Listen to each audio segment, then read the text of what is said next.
A medium once told W.B. Yeats, the renowned Irish poet who wrote about the fairies, "Do not seek to know too much about the Irish fairies, and be careful what you wish for." Before the mortals arrived in Ireland, or Éire as known then, the island belonged only to the fairies. When people think of fairies, they usually think of tiny creatures with wings. The reality could not be more different. Many different fairies lived on the island long before the first mortal ships dropped anchor, looking for fresh water.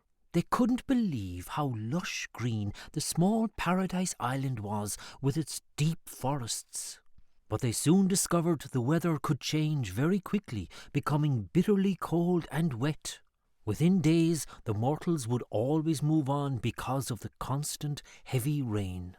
Over time, sailors' stories about strange creature sightings on the mysterious island. As the centuries passed, the scenic island became known as uninviting and even cursed with magic. However, all this changed when two ships sailed around the island until they found an opening on the northeast coast that joined a river that took them inland. The mortals were astounded by the silky water flowing from the mountains to become a river, An Ruartuck, River Liffey. Excited, the tired mortals disembarked from the ships with their animals, glad to have left behind the war and debt, to set up home in this new-found paradise. There were some wild animals, but no sign of humans. After spending weeks on the island with good weather, the mortals decided to stay.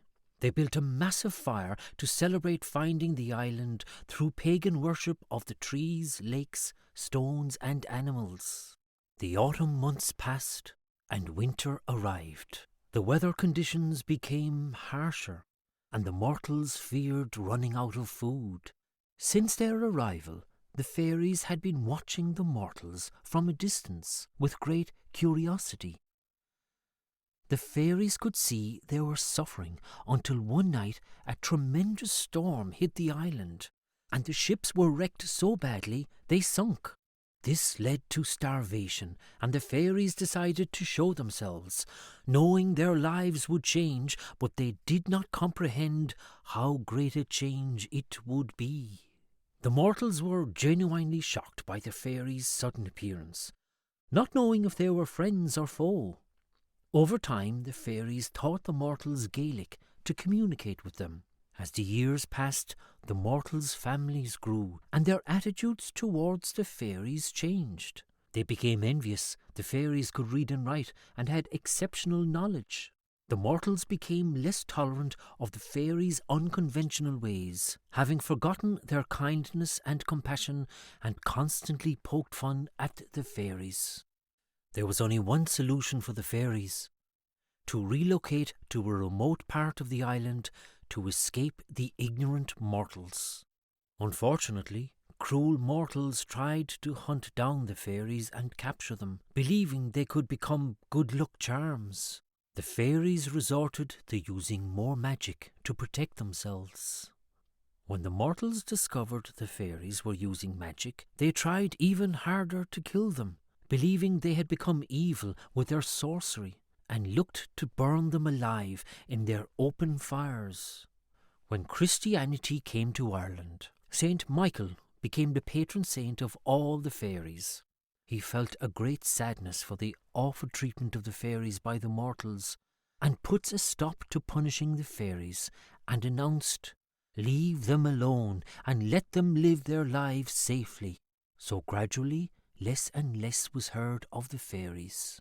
The fairies could take many different forms: changelings, banshees, leprechauns, and sherries, to name a few.